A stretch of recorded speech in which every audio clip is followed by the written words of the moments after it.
সোনালি। এটা শুনতেই মায়ের কান্না হঠাৎ থেমে গেল। ঠিক তখনই ওখানে এক তীব্র আলো হলো আর থুমথুমের আত্মা প্রকট হলো। মা এই দৃশ্য দেখে বিশ্বাসই করতে পারছিল না। থুমথুমের আত্মা আবারও বলল, সোনালি, ওই পুতুলের মধ্যে এক ভুতুরে আত্মা আছে। অমাবস্যার রাতে যদি ওকে শ্মশানের চিতায় পুড়িয়ে দাও তাহলেই আমাদের মেয়ে ফিরে আসবে। কিন্তু মনে রেখো, ও তোমাকে ওর জালে ফাঁসাবে।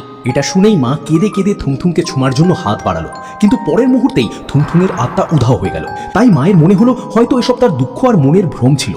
তারপর সে বাড়ির দিকে ফিরতে শুরু করলো, কিন্তু যখনই সে বাড়ির দোরগোড়ায় পা রাখলো মা হঠাৎ থেমে গেল। উনি দেখলো ওই পুতুলটা ওখানে পড়ে আছে, আর তখনই ওই পুতুল আস্তে করে বলল, মা, তুমি কোথায় চলে গিয়েছিলে আমাকে একা ফেলে? আমার সঙ্গে লুকোচুরি খেলো না। এটা বলেই ওই পুতুলটা হঠাৎ ওখান থেকে গায়েব হয়ে গেল।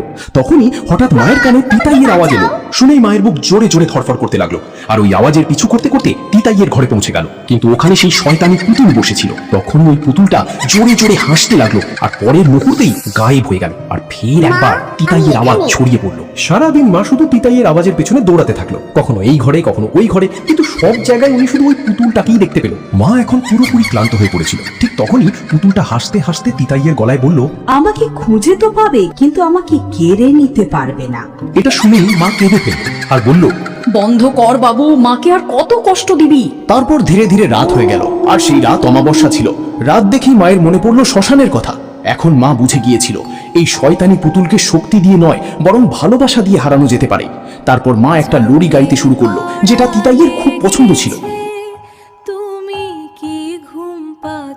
লোরির আওয়াজে পুরো ঘর নিস্তব্ধতায় ভরে গেল, আর তখনই ওই পুতুলটা তার আসল রূপে ফিরে এলো আর মায়ের কোলে এসে চুপচাপ ঘুমিয়ে পড়ল।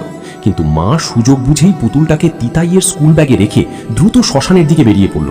শ্মশানে চারদিকে অন্ধকার আর ভয়ঙ্কর নিস্তব্ধ ছিল। ওই অন্ধকারে মা জ্বলন্ত চিতার সামনে পুতুলটাকে নিয়ে দাঁড়িয়েছিল।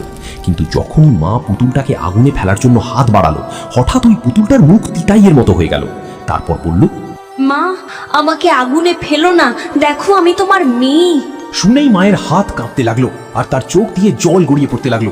মা সবে পিছনেই যাচ্ছিল, কিন্তু ঠিক তখনই মায়ের মনে পড়লো তার মৃত স্বামীর কথা।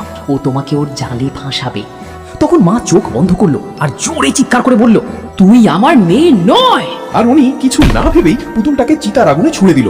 আগুন লাগার সঙ্গে সঙ্গে পুতুল থেকে এক ভয়ঙ্কর চিৎকার বেরোলো, যেন কেউ জীবন্ত পুড়ছে। আর দেখতে দেখতে পুতুল ধীরে ধীরে ছাই হয়ে গেল। মা ওখান থেকে কেঁদে কেঁদে দৌড়ে সোজা নিজের বাড়িতে এলো। বাড়ি এসে উনি দেখলো তিতাই দরজার কাছে দাঁড়িয়ে আছে। এটা দেখেই মায়ের প্রাণে প্রাণ এলো, আর উনি ওখানেই পড়ে ফুপিয়ে ফুপিয়ে কাঁদতে লাগলো। তিতাই দৌড়ে মায়ের কাছে এলো আর মায়ের গলা জড়িয়ে ধরলো। আর ওদিনের পর থেকে ওদের বাড়িতে আর কখনো কোনো অন্ধকার আসেনি। এখন সবকিছু ঠিক হয়ে গেছিল।